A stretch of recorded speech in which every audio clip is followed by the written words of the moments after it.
इजरा करना सीखें। ये जो लफ्ज या सालिहू है, इसका इजरा किस तरीके से होगा देखें।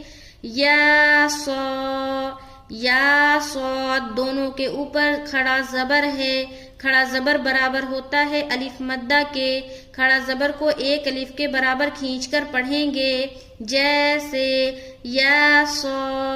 ली लाम के नीचे जेर की हरकत है। जेर को जल्दी पढ़ें, थोड़ा भी न खींचें। मारूफ पढ़ें, मजहूल आवाज से बचें। जैसे या सौली। हा के ऊपर पेश की हरकत है। पेश को जल्दी पढ़ें, थोड़ा भी ना खींचें। मारूफ पढ़ें, मजहूल आवाज से बचें। जैसे या सौलिहू। लिहू को जल्द और यासा को खींचेंगे। या सौलिहू लिहू या सौलिहू।